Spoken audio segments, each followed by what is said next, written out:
Well, after the weekend, a lot of questions came out. We're going to talk about this bullpen because who's the setup man? Are you comfortable with the closer? We got a lot of text on that. We're going to dive right in. Trey Savage, move to AAA. What does that mean for this team? And of course, a series preview.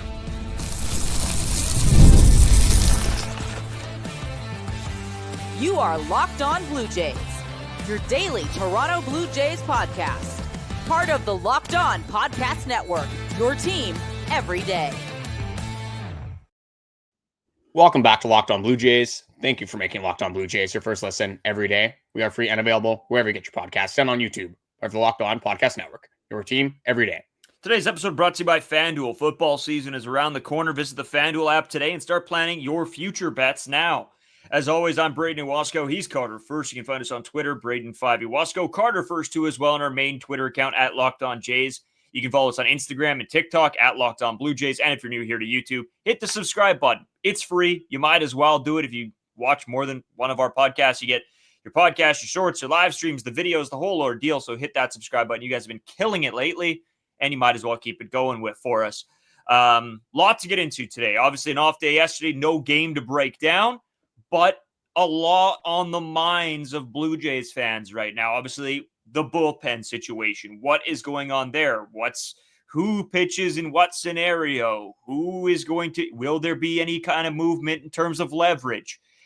Trey Savage. Lot of conversation happening right now as he gets moved to AAA. We'll talk about that. Is he an option down the stretch? Are you okay with him being an option down the stretch? And of course, the series preview to cap off the episode, getting you guys ready for another big Blue Jays series. Carter, my man, I guess with this bullpen situation as a whole, a lot of text, some that I will read, comments from the YouTube page that I will get into. But I guess, where do you want to start with this one? I think we got to start with kind of the headline of the weekend, especially from that last game of the series. It's, do we trust Jeff Hoffman as being the closing pitcher for this Toronto Blue Jays team? This has been a conversation that we've had really since May. After the first month, April, Jeff Hoffman was lights out. Absolutely unbelievable stuff. Then you get into May, the guy had a 13.5 ERA in the month of May. Like, it was really bad. And that's why you're starting to see, or you have seen, at least up to this point, that ERA number never really go down, because when you are a closing pitcher, you're only going to be throwing most of the time one inning. If you have a blow-up outing, that is going to impact your ERA. And say you gave up 3 runs in that outing, you could have 8 straight scoreless outings. You still would have a 3 ERA on the year. So you can just go to show how quickly that ERA can get out of sorts for a closing pitcher. Then you look down the stretch as well. June had a very good month. July had a 4.5 ERA, and that's where he sits right now with his ERA as well, a 4.5 ERA. And the reason we're having this conversation is because Jeff Hoffman made history in that Los Angeles Dodgers game, the first pitcher to get the win on the score sheet since 1901 with 5 walks with under 1 inning pitched. Not the exact side of the history books that Jeff Hoffman wants to be on, but I mean, at the end of the day, he's going to be pretty happy with a win. But with all that kind of, mumbo jumbo that I just went into there, I'll throw it back over to you, because I kind of know where I sit with Jeff Hoffman and where I've sat pretty much this entire season with Jeff Hoffman. But are you at the point now where you might have to go elsewhere with that closing position than Jeff Hoffman, or is Jeff Hoffman still your closing pitcher, or do you have some sort of hybrid that you might want to propose? I don't want to say it's a hybrid. I think, though, the one issue with Hoffman is that he's good a lot of the time. But then you see a blow up happening and you're like, oh my God. And if that's in a big game and a big moment, I get concerned. It's the same people that are having problems with Hoffman are the same people that had problems with Romano. So I understand the frustration in Blue Jays fans. I really do. And in all of Blue Jays land, really. I think where I stand is, instead of going back to the well all the time, there are situations maybe where you look at different guys to throw in there. And I don't mean the Mason Fluharty. That will probably never happen again for him. As good as he can be, you don't want to have Mason Fluharty pitch in a situation like that, because that is disaster waiting to happen. But I guess maybe so is Hoffman. So no, I don't think that Jeff is that bad. I really think that for the majority of the time he is going to be good. But and you know what? We got a comment here, Carter, and I want to go into this because this sort of takes me to my next point. This is from David. David says, admittedly, I don't know a ton about baseball, but I know that a pitcher needs to throw strikes. Can you please explain why the manager doesn't pull Hoffman out sooner when it's clear he can't hit the zone? It is not a terrible. Is it not terrible coaching to let it get to the point that it did with bases loaded before giving him the hook? And that's a great comment. And I think there's a lot of people that have that same question in mind. I think the decision with Hoffman has to be sooner. You can't let him go. And, when he went out in the 8th inning, I think you saw he didn't have his stuff. So why go back to the well? I think at that point, you say, wow, this guy really doesn't have it today. And I think that's something that when you get closer to the playoffs and really important games, if you see that your pitcher doesn't have something that day and he's able to get out of the inning, go somewhere else. Get somebody up. You cannot wait until there's bases juiced and you're relying on Mason Fluharty to get 2 outs with the bases loaded. That cannot be a situation. So as much as I think it is a Jeff Hoffman situation, a problem, I think it's also a management of a game problem for John Schneider on that one. You have to realize when a guy doesn't have his stuff. I think Hoffman would have immediately said, today ain't my day. So it's a conversation that needs to be had, and I hope that moving forward into the playoffs and closer to the playoffs, those decisions happen quicker. And that was a big problem for me last year with John Schneider, is the decisions were slow. Everything took forever to get going. So he's been better at it this year of making decisions quick. The bullpen and Jeff Hoffman need to be a part of that as well. I'm going to play a little bit of devil's advocate here because obviously when you look at the stat line that Jeff Hoffman had, he threw 33 pitches and 10 of them were strikes. Like, that is not good whatsoever. Just addressing the elephant in the room. Like, you can't have your closing pitcher go out and do that. But where I want to play devil's advocate here is that traditionally I would say the same thing is, you see Jeff Hoffman, clearly he does not have his best stuff. If you have guys available to replace him, yes, for sure. I think at that point you see, he's walked 3 guys in a row. He hasn't really hit the strike zone whatsoever. Sure, like we get it, we yank him out of here. But just how the game went and the people that you did have available during the game. Eric Lauer goes 3 innings. He didn't really account for that. That kind of sets you back already right at the start of that game. You throw Varland, you throw Fisher, you throw Dominguez, you throw Brendan Little, you throw Yariel Rodriguez.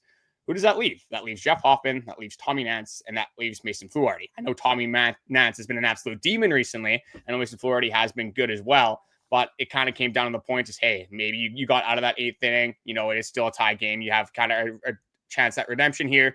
Do you trust Jeff Hoffman, who is struggling, again, very obviously struggling with his command in that 8th inning? Or do you go to Mason Fluharty, who has kind of been up and down all season? Do you go to Tommy Nance, who has been, again, lights out, but has thrown 10 innings, and a guy that is probably your lowest leverage reliever right now?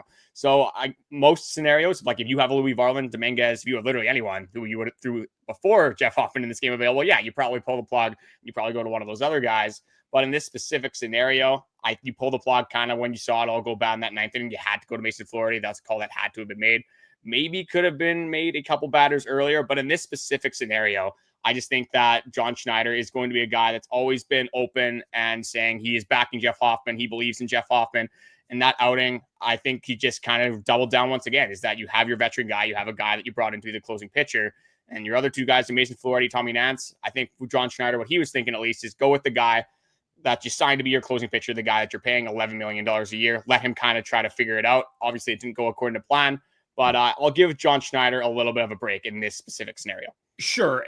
But by that, I didn't mean that it was, just this game. I'm more looking at it as what happens in a playoff situation, right? You're going to have most of those guys available. It's not going to be a there's not a situation. It kind of depends though as well, because if you're using Jeff Hoffman as your closing pitcher, you're probably throwing Varland in the 7th inning. You might use Dominguez in the 8th inning. You might have some other guys down from other games as well. So a lot of the times when you're throwing your closing pitcher, there isn't supposed to be a backup plan. Like, the point of your closing pitcher is to go out and close that game. Like, you're supposed to go out there, get your 3 outs, maybe give up a run here or there, whatever, but you got to get the save you want to win the baseball game. So I think with your closing pitcher, a lot of the time, especially in these playoff scenarios where your starters aren't necessarily giving you the length that they did in the regular season, it might be, Jeff Hoffman's the only one left. But I guess when you get to the playoffs, is rest really a thing? But you're not going to, you can't bring in a guy that pitched earlier in the game, obviously. So it's a very tough scenario and this is why we're having this conversation now, is that how you want to be prepared for these instances.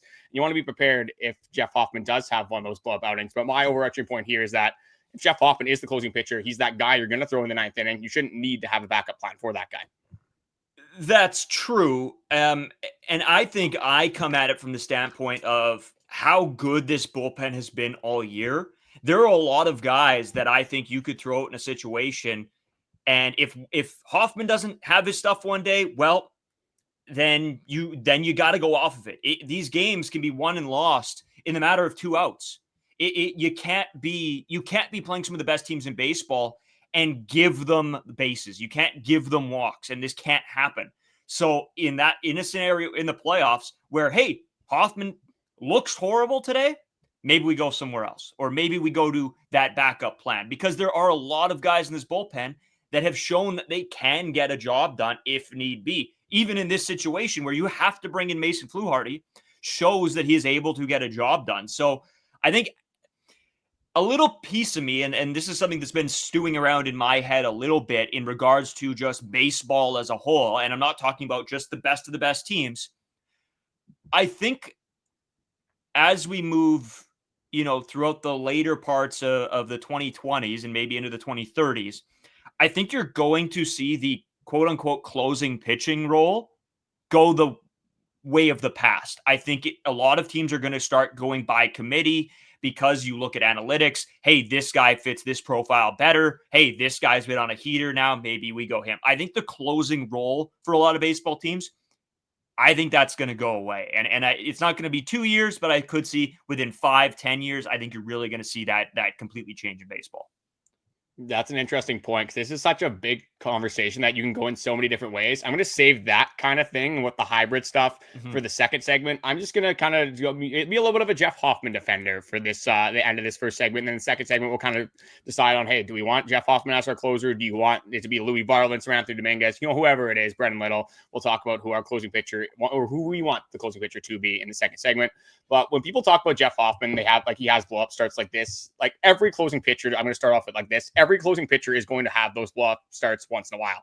No pitcher and no closing pitcher ever is going to go out there every single day in and day out and put up zeros constantly. You've never seen a pitcher with a 0 ERA. It's not going to happen. You're humans. Pitchers are going to make mistakes. Hitters are very good at what they do. You're going to have those blow up spots at times. So like for this instance, Jeff Hoffman, again, that outing, horrible. I'll be the first one to admit it. He'd probably be the first one to admit it as well. But before that, since June 1st, Jeff Hoffman was playing pretty good baseball. He had a 2.86 ERA with an 11.45 Ks per nine, a 1.64 walks per nine, 13 saves in those 24 games since June 1st. So it's not like this guy's going out there every single time is not possessing any command. He's actually been very good on the season. I went into some stats as in regards to all the closing pitchers around the major leagues, and I kind of did some numbers and crunched some numbers to see where Jeff Hoffman kind of sits when you compare him to other closing pitchers around baseball. So there was 30 candidates for this position. I just went with the one that had the most like closing opportunities per each team. So in innings out of the 30 closing pitchers, he has 48, which is good for 7th in all of baseball. The ERA, which is what a lot of people draw on. But again, when you look at Jeff Hoffman, he's been very good, probably 80 to 85% of the time. But it's that 15% of the time he's not good is where these numbers start to inflate. Does have a 4.5 ERA, which is 26th in baseball. Around closers, not great. But that's Jordan Manoah was behind him. Again, unfortunate to see that as well. Devin Williams, which again, massive signing from the season. The Yankees not expected to go that way. Then you got the Rockies closer, Seth Halverson. I mean, makes a little bit more sense. Rockies playing at Coors Field. But you go into the saves. He has 26 saves. That's 6th in all baseball. Blown saves, he does have 5. But guess who else has more than 5 blown saves? Andres Munoz from the Seattle Mariners. That guy's pretty good over there. Tanner Scott from the Dodgers. I know he's hurt right now, but again, another very good pitcher. Got a massive contract this offseason. Kyle Finnegan, a guy that we were talking a lot about at the trade deadline. He was being rumored to go to the Toronto Blue Jays. And Carlo Estevez, a pitcher from the Royals, who I wanted to come to the Toronto Blue Jays this year, has had more blown saves as well. Guys that are tied with blown saves with 5. Emmanuel Clase, Ryan Helsley, who we were trying to get at this trade deadline, and Robert Suarez, who is one of the best closing pitchers in all of baseball. So when you're looking at these blown save opportunities, you're looking at some of the times where these very good pitchers, these unbelievable closing pitchers, some of the best in the league, have had these blow-up starts as well. So that's like one thing I don't really understand with the way the Toronto Blue Jays fans treat Jeff Hoffman. They're acting like he's Jordan Romano from this year. Like that's what it almost seems like when you look at what the fan base is talking about with Jeff Hoffman when he does make these blow-up starts. I mean, like has an 83.9% save percentage. That's not bad at all. That's around right in the middle of the pack. Do you want to be better? For sure. But Jeff Hoffman is nowhere near as bad as a lot of people think he is. Yeah, no, I mean, you know how I feel about this. I agree. I think Hoffman's the guy. That's the guy they're going to go to. And I was arguing more situationally, not as an overall, because I think, as an overall, you need to. I think in this scenario, you need to now stick with him. And I think that he's done a good job. And the people that argue ERA to me are completely lost in baseball in regards to closing pitchers. If you're going to blow the save, it doesn't matter if you blow the save by 1 run or you blow the save by 1,000,000 runs 100%. because it's over. So at the end of the day, I don't care the 4 or 5 ERA. I more care about save opportunities, saves made, and blown saves. Those are the two biggest statistics that you should be looking at in regards to closing pitching. Everything else in ERA does not matter. I'm sorry. If Jeff Hoffman goes out there in a 1-run ball game and gives up 2 runs and that's the game, well, you blew the save and the game's over. Or you go out there, you're up 3 runs and you allow 4 runs to lose the game, or 7 runs or 10 runs or whatever it may be. Well, you still lost the game. So I'm with you. I think that Hoffman gets way too much hate than he deserves. And it's just because of again, there are these Blue Jays fans that just love to absolutely hate on, like, they love to hate this team or hate to love this team, whatever it may be. And one bad thing's happen and we're immediately so reactive. And it's like, whoa, what happened to the 6 games prior to this? So I understand where they're coming from. That was a very frustrating outing to watch, and I am right there with you. I was thinking, get this guy out of the game, get him out of the game. He's not having it today. Throw somebody else. But playing devil's advocate to my own feelings is, like I said about the ERA. So a lot to get into, and I understand. I understand the people that are frustrated, and I understand the people that back Hoffman, and I think everybody is just looking for this team to be better, but you got to also look at what he's done over the entire season and not one specific game. So I'll leave it there. We got more to get into. I got one more thing to kind of just end off this saga. At least for this segment, we still have a little bit that we want to go into. Is like, is Jeff Hoffman the closing pitcher for this team? Is it as black and white as 9th inning Jeff Hoffman goes out? That's what we'll have to talk about coming up. But for me, when you talk about ERA, it doesn't matter as much as people make it out to be. It definitely does matter. Like, you can't be a closing pitcher and have a 14 ERA, and like that's just not going to go well. But at the end of the day, for when you're looking at a closing pitcher, is it like, who has the best ERA is the best closing pitcher in all baseball? No, it's the blown saves. It's the role of the closer. What is the closer's role? It's to go out there and get the save and win you a baseball game. Doesn't matter if they give up 1 or 2 runs. Obviously, you prefer if they didn't do that. You would rather them have, a 1, 2, 3 inning, be their smooth sailing, kind of get in and get out of there. But Jeff Hoffman, his role is to go out and win you a baseball game. And he has done that most of the time. He has done that at a fair clip for what his role is expected to be on this baseball team. And we're going to have to talk about, if it's not Jeff Hoffman, who else would it be? Who would be the guy that you would want to throw in those scenarios? And last thing is that with Jeff Hoffman, coming out in the 9th inning all the time, if he has those blow-up starts, that's the last thing you're going to remember. You're not going to remember Yariel Rodriguez blow-up start in the 6th. You're not going to remember, Brendan Little maybe walking 4 guys in the 5th or whatever it ends up being. The last thing you remember from that game is Jeff Hoffman going out there and laying an absolute stinker. So that's, I think, another reason why, no matter who you are as a closing pitcher, you could be Emmanuel Clase from last year, Carlos Estevez, Robert Suarez, Mason Miller, whoever it ends up being. It's going to be very hard for most teams' fans to like that closing pitcher, because you're not going to remember, the 26 times that Jeff Hoffman went out there and got the save.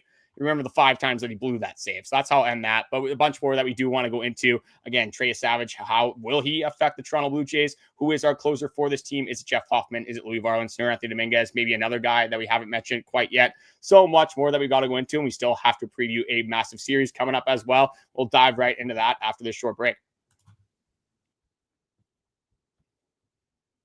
Today's episode is sponsored by Open Phone. If you're running a business, you know that every missed call is about money left on the table. Think about the last time you had a service emergency, like a burst pipe. If the first plumber didn't answer, did you wait? Nope, absolutely not. You called the next one. That's why having a reliable business line is so important, and that's why you need Open Phone.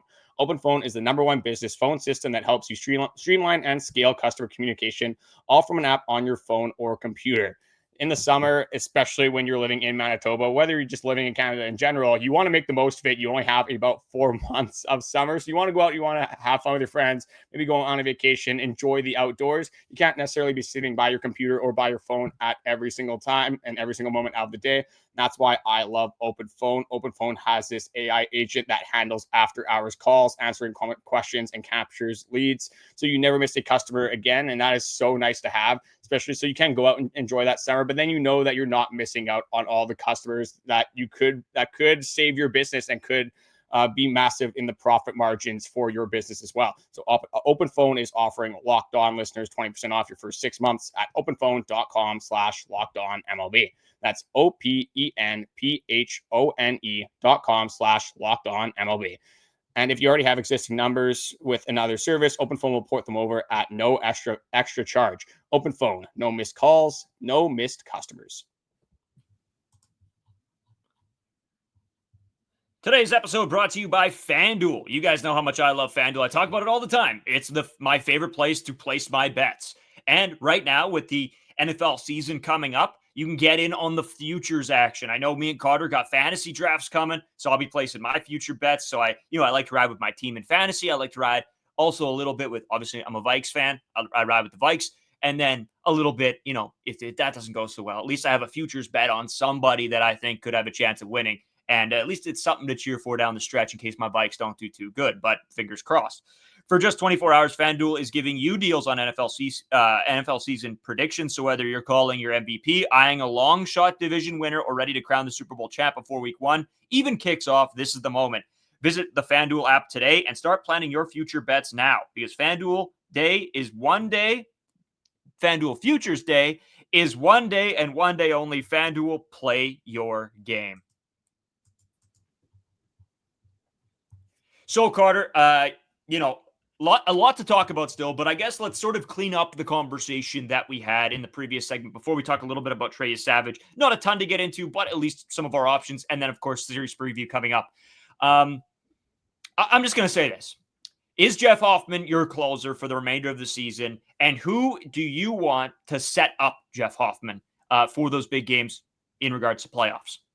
I think you just, kind of gave away your answer there, because who do you want to set up? Jeff Hoffman. So I'm assuming Jeff Hoffman is definitely your closer, being rolled out game in and game out. For me, it's also Jeff Hoffman, but it's not as black and white as that. Like, it's not like, you're throwing Jeff Hoffman out no matter who it is in the opponent's or batting order. Doesn't matter if it's lefties, righties. Like, Jeff Hoffman's not that black and white for me being my closer. Yes, he's still the guy I would prefer in a perfect scenario, but what have the Toronto Blue Jays done this entire season? They have been doing a platoon, whether that's the leadoff spot and a lot of other positions, third base, right field, left field, no matter what it's been. Why not do that again for your closing pitching? Because Jeff Hoffman, he has been good, and I think you still give him the majority of these save opportunities. But if maybe you need a ground ball, maybe there's runners on. You have Louis Varland, who has a very good ground ball rate, one of the best in all of baseball. Maybe you need to strike out against a right-handed hitter. Seranthony Dominguez has some pretty good swing and miss stuff against that right-handed hitter. Brendan Little, a guy you have a left-handed pitching, maybe he's not very good at hitting spin. Brendan Little can just keep throwing that knuckle curve, and he's probably going to get some chase, not very good at hitting that spin. So that's kind of where I'm getting at here, is that it's not as black and white as Jeff Hoffman every single time is going out in that ninth inning.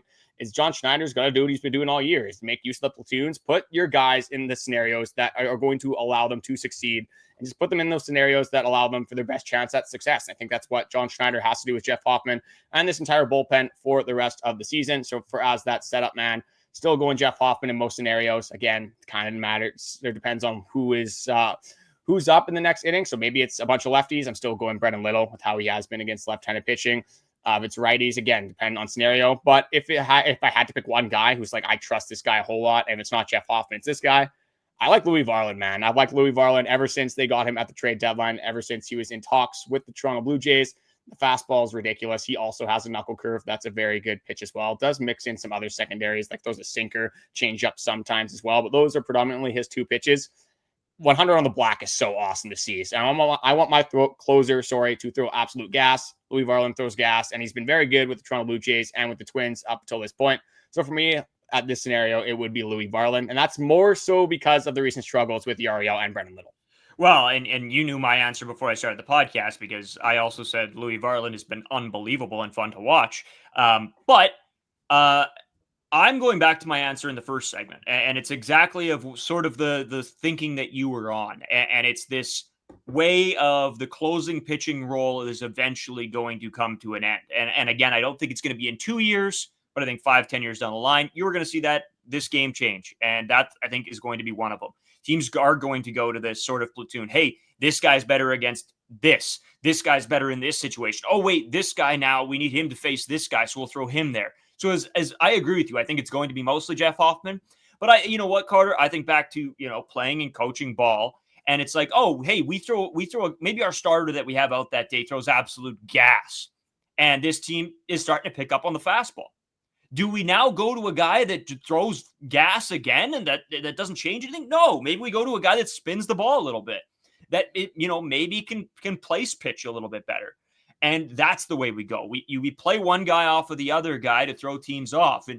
And that's sort of how I think, I think that's how the MLB is going to go eventually too. It's who's better in what scenario, who's the hitters being that you have to face in this inning, who's better there. You do it throughout the entire game, except when it comes to closing pitching.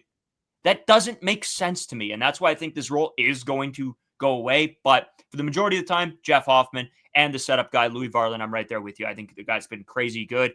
Carter, I do want to see one more quick thing, sure. Just on this scenario. And when I say that, it's, you can kind of platoon the closing role. I'm not saying that Mason Fluharty, because he's better against left-handed pitchers, should go into that role. I'm still saying it's a circle of trust. There's a bunch of guys that I wouldn't mind being thrown in that closing role, but there's definitely still some guys that I don't want in the closing role, obviously. So when I say, they could platoon this out, it's guys like Brendan Little. It's guys like Yariel Rodriguez, maybe Brayden Fisher. I think you got to throw him in there. He's really not giving me any reason not to include him. So Anthony Dominguez, Louis Varland, you have a bunch of guys that can do it. There's probably 6 guys right now that I wouldn't mind in the closing role. But still, for me, Mason Fluharty, Tommy Nance, because they have been not necessarily as people that I'm comfortable throwing into that closing role. But we have been obviously stuck on that for a little while now. It's a good conversation to have. Obviously, there's so much that does go into it. So that's why we did spend a long time on it. And for me, this one is pretty black and white. I don't have too much to talk about here, but it is something that did happen for the Toronto Blue Jays. And it's been the top prospect now in the Toronto Blue Jays system who continues to rise up their rankings. Trey Savage gets called up to AAA Buffalo. And for me and you probably heard some reports on it as well, John Schneider in the front office have come out and said, hey, if they need Trey Savage in a playoff scenario and he is ready for that playoff scenario, that could be an option that they do go with. So I guess I'll start off with this. Do you think it was time to call Trey Savage up to Buffalo? Do you think that does mean, they have kind of already come and said it, that he will be thrown in the playoffs? And just, is that a good idea? And how likely is that scenario actually to happen? I'll start with likely to happen. Pretty unlikely, to be honest. But you always need an option. And a guy who's been this good throughout the minors, you need to start seeing him in AAA and what he can do. Because you're not going to pull him up from AA and be like, hey, kid, welcome to the major leagues, playoff time. No, that's just not going to happen. And I don't think it's going to happen anyway. But it's a definitely cool thought experiment to have your best prospect being ready in case of. And I think a lot would have to go wrong for them to turn to him in this scenario. I don't think it is going to happen. I think that is just danger waiting to happen. But I think it's good for him. I think he needs to start facing closer and closer hitters to what you're going to see in the majors. I think the more he can do that, the more experience he can get down there. Maybe next year you're seeing Trey Savage already. That's sort of where this is leaning, because obviously if they're saying he could pitch in the playoffs this year, well, I think he's almost a shoe-in to be a part of this Toronto Blue Jays team next season, which excites me. I really like the look of him. What is he going to give us? That's a question. Immediately when he was scouted, Carter, he was scouted as a 3 or 4 guy at his peak. Now I think people are starting to see him possibly at more than that. But how high is his ceiling, I think, is the biggest question around me right now with Trey Savage. But I'm really, really impressed. And just before we continue, I knew I was going to forget to do something, so I might as well just do this now. I did want to go over some of the movement in this Blue Jays prospect system as well. So Trey Savage, number 1. I'll just go through a couple. JoJo Parker jumps up, skyrockets to number 2. Arjun Nimala down to number 3. Ricky Tiedemann still at 4. Johnny King at 5. You got Gage Stanifer at 6. Just a couple guys I'll hit on. Jake Bloss is 8. Elvis Martinez down to 12. Charles McAdoo, who you get from the trade last year, is at 16. And I mean, I could keep going, but another guy, Cutter Coffee, who you've seen, is 28 still. So just some movement going on when these prospect rankings get released. But it's good to see that a prospect that a lot of people really liked and the Blue Jays decided not to give up in Trey Savage is turning out to look like a really good piece. Yeah, the upside's just continuing to be showcased from Trey Savage. I think a lot of the predictions were not anticipating Trey Savage to have the strikeout rate that he does have. It's at 15 Ks per nine, which is absolutely ridiculous. And it's just such a fun conversation to have. It's because I'll just flat out be honest, I don't necessarily love the idea of Trey Savage pitching for the Toronto Blue Jays here in 2025, no matter how good he's been. But the fact that we can have that conversation and be somewhat realistic is absolutely insane from Trey Savage. So credit to him. But I guess when you're talking about this and you're talking about a playoff scenario, is that this team feels different. It's felt different for a very long time, ever since they've really started to go on this run. At what point do you just want your best guys to be out there? As much as, again, you want your guys to develop, don't want the confidence to go awry. If Trey Savage continues to dominate in AAA and he is showing you like, hey, I can be competitive at the major league level, or at least give you like the option of seeing him at the major league level, and he's doing better than guys like maybe Mason Flaherty or Tommy Nance down the stretch, like at some point, if he might be playing his way into a scenario where it's like, well, why wouldn't we have one of our best pitchers go out in a big playoff scenario in an ALCS? I mean, ideally, you don't throw him out for the first time in like an ALCS, obviously. So if you're going to make this decision, you got to make it sooner than later and get his feet a little bit wet in the major leagues. So I think for me in totality, I don't think this is going to happen just with all the other options that you do have, but it's definitely a cool conversation to have at this point. Yeah, it's very cool. It makes for a lot of fun. And for guys that have a podcast and get to talk about some stuff like this is a good one. A lot to get into still. We still want to talk series preview. Me and Carter have 6 slow pitch baseball games this week, which in 4 days, which is just ridiculous. So we actually have to cook right away. But Carter, my man, let's talk some series preview when we come back right after this. Today's episode brought to you by Gameday Hue. You guys know how much I talk about Gameday Hue. I'm wearing their hat. I wear their golf gloves because I just think they look sick. You know, if I'm on the golf course, I don't want like a big logo. I want something that just goes with the fit. This hat is unbelievable. They sent me them. It's fantastic. Gameday Hue makes clean, no logo gear with team-inspired colorways for every pro and college fan base. It's all about letting your colors speak for you. No giant logos, just smart, versatile style that works on game day, on the course, or anywhere in between. And that's the beauty of it. It's so clean that, like, I feel like it's a little classier than wearing, like, a ball cap somewhere, usually, especially with the no logo. Very clean, very nice to wear to the course or just, you know, out anywhere. I'm a big hat guy, so it's perfect.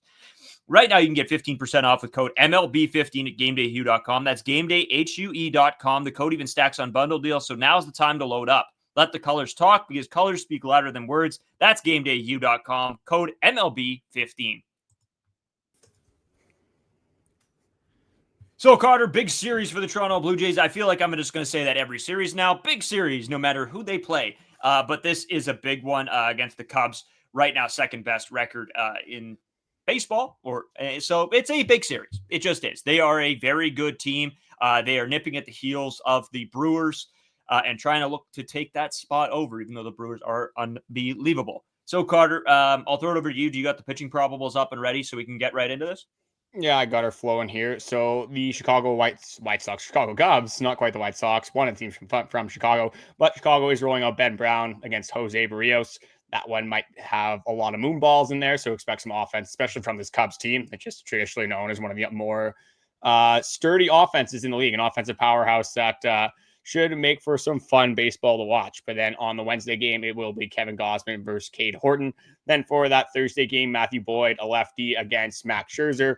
A little bit nervous for that one. Matthew Boyd has had a very good season. So I'll throw it over to you for just your series predictions and how you think the Toronto Blue Jays are going to match up against the Chicago Cubs team.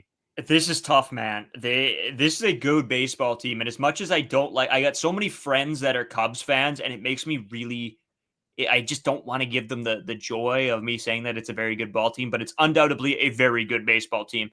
Carter, I'm going game 1 Blue Jays. I'm going game 2 Blue Jays. I don't want any part of Boyd, to be honest. I think that guy is a dog, and he's been a dog all year.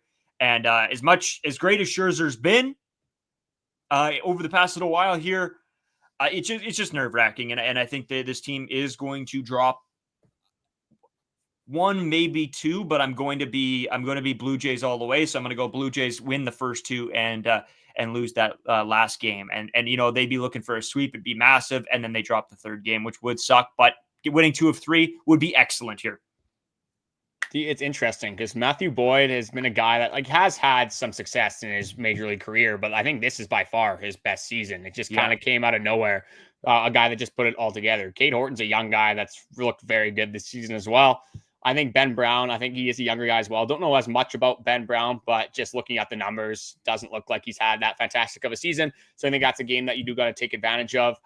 I don't know. Something about this. I know they're playing at home and they have been one, if not the best team at home in all of baseball. I think the record still does say that. But there's some in the air for this one. I'm not necessarily feeling great about it. I'm going to go a 2-1 loss, unfortunately, to the Chicago Cubs. Maybe the sky will be falling a little bit here for Toronto Blue Jays fans. But I think for me, when you look at this Cubs series, you look at the Rangers series, the 6-game homestand you have coming up here, you can go 500 with how the caliber of teams that you are playing are. Whether you win the Chicago Cubs series, you win the Rangers series, as long as you win one of them, I'm going to be okay. I'm not going to go too crazy. I think this will be a tough series for the Toronto Blue Jays to win, though. But it will be an offense versus offense. Let's see if this Toronto Blue Jays offense has been a juggernaut as well, has been up there in terms of the numbers with the Chicago Cubs all season long, especially since June 1st. So I think it will be a very fun series, another series that kind of tests the Toronto Blue Jays limits. And it will definitely feel like playoff baseball once again as well. This one being from the Rogers Center. So you'd think advantage Toronto Blue Jays, but I think this will definitely be a barn burner of a series. Very excited for it. Yeah, it's going to be a ton of fun. Stick with us. We got a lot of shows coming. I am away going into the weekend. I got to work super late. The timing of the episode doesn't really work out. So Skylar Peters will be down with Carter first for that the weekend episode. So you guys will get a good dose of Skylar. It's always nice for him to pop on with his great insight and analysis on the Blue Jays. And it gives you guys a break from me because I know you guys, as much as you tune in here to look at this beautiful mug, sometimes a nice little break. That's the only reason, the sole reason that the viewers are tuning in here, not for the Blue Jays content, just to look at Brayden for half an hour. That's all it is. 40 minutes. That's why they probably like these long episodes that we've been firing off. 15 more minutes of looking at Brayden Owasco to really get you going in the morning.